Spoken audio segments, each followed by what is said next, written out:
Blood Myth: A historical account of the 1967 Dou County Cultural Revolution massacre by Tan He Cheng. Chapter 21: The Unbearable Lightness of Futang Commune.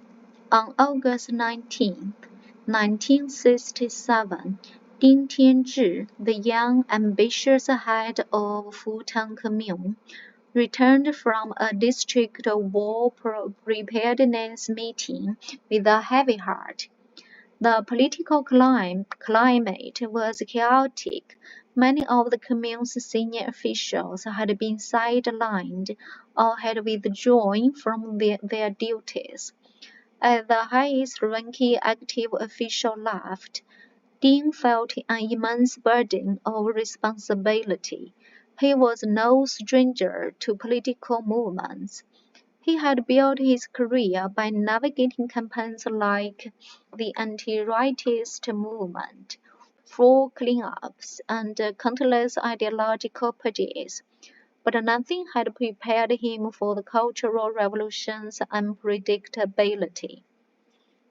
His first order of business after the meeting was to direct the local militia to arrest Xiong Guanyi, a man labeled both a landlord and a historical counter-revolutionary. The decision was more than symbolic. It was a message to the district that Futang was committed to eradicating class enemies, as well as a warning to those in the village who sympathized with the enemy faction, the Revolutionary Alliance. Xiong Guanyi, a middle-aged farmer, had survived numerous political campaigns. He was no stranger to being dragged before struggle sessions and accused of crime he barely understood.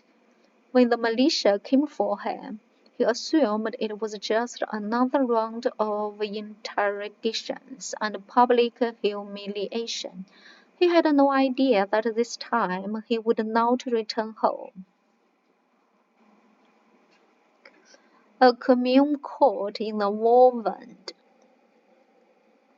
The killings in Futang Commune were not the most brutal compared to other areas, but they were no less tragic. In total, 24 people were murdered, a relatively light casualty by Dou County standards, where most communes had death tolls in the hundreds. The first execution took place on August 23rd, when Xiong Guanyi was killed in the village of Dongyang. The executioners wanted to make an example of him, so they did not settle for a simple shooting or stabbing.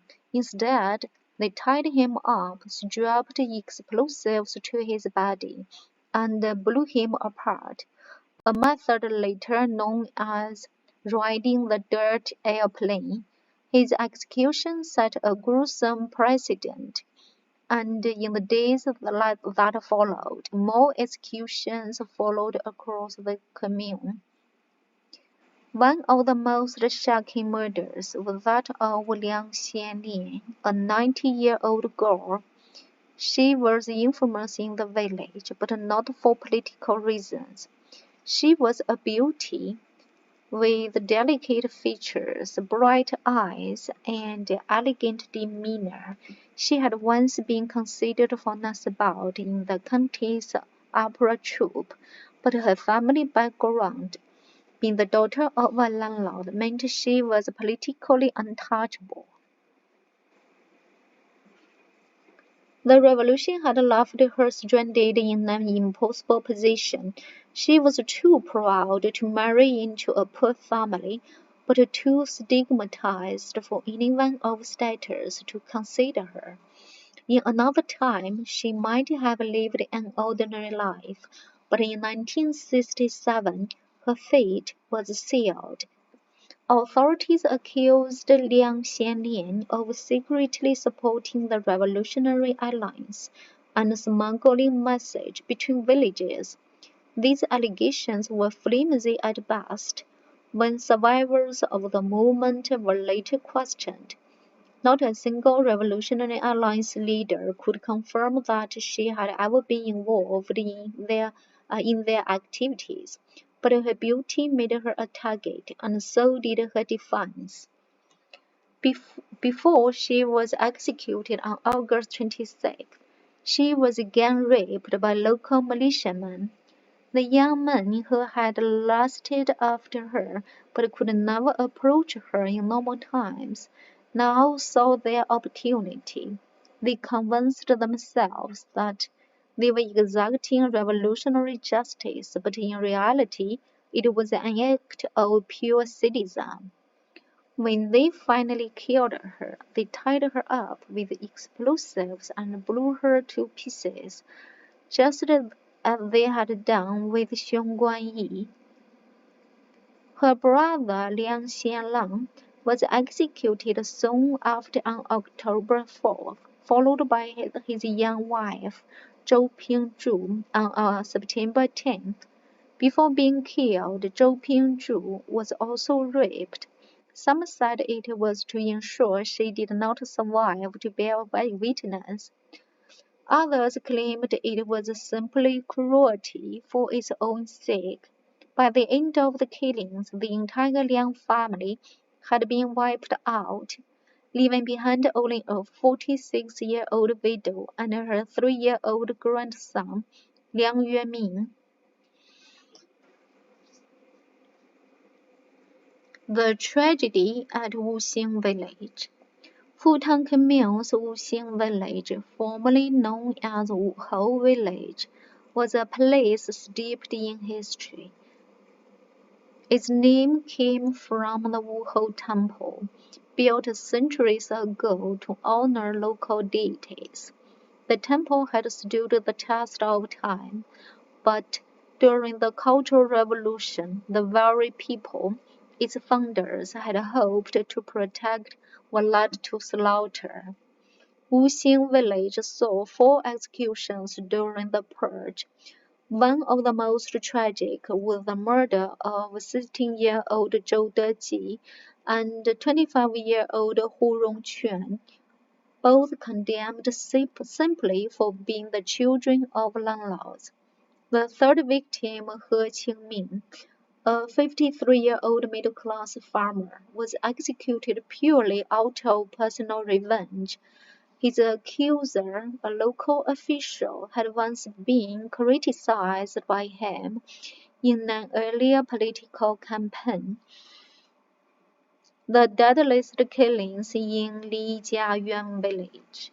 The Lijiayuan district suffered the highest death toll in Futang Commune, with 7 people executed.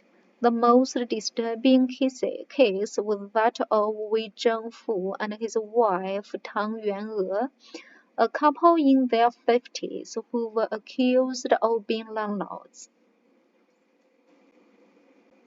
The manner of their execution was especially horrific. Instead of being shot or hacked to death, they were tied together with explosives and blown apart. Witnesses described body parts flying through the air, leaving blood and flesh scattered across the ground. Others met more conventional fates. Nie Liangjie and Chen Yangrui, both in their 40s, were beheaded with machetes, while another husband and wife, Wen Shaofu and Yang Yueying, were hacked to death with farm tools. The final victim, Chen Fashou, a 47-year-old farmer, was so terrified of being executed that he hung himself before authorities could take him away, a failed attempt to stop the massacre. By the end of August 1967, some local officials began to fear that the killings had spiraled out of control. The military had begun sending troops to Dou County to curb the violence. and there were rumors that higher authorities were displeased with the level of bloodshed. On August 29th, a mass meeting was held in Lijiayuan village to restrain excessive killings. Officials announced that from now on, any execution had to be approved in advance. It was a clear signal that the bloodbath needed to end. However, as the meeting was wrapping up, one of the local revolutionary leaders, Liu Anxian, stood up and dismissed the orders. If the peasants say someone must die, they die, he declared. No need to report it to the commune. We make the decisions here. That same night, several villages carried out last-minute executions before the new restrictions could take effect. In Libu village, 3 men were executed and thrown into the Fu River. The final killing spree ended only when People's Liberation Army troops arrived to restore order. Reflections on Commune's darkest days. Futan was considered a light casualty zone in the massacre, but its horrors was just as profound. The violence was not a spontaneous peasant uprising. It was a carefully orchestrated political campaign directed by middle-level officials who believed they were acting in line with Maoist ideology. For survivors, the killings left deep scars. Liang Yueming, the 3-year-old grandson of the murdered Liang family, survived but lived a life of hardship. His name was later changed to hide his identity, and his story became one of the many tragic footnotes of Dou County's darkest year. As the Cultural Revolution raged on, the fields of Futan, once rich with history and legend, became silent witnesses to one of China's most brutal political purges.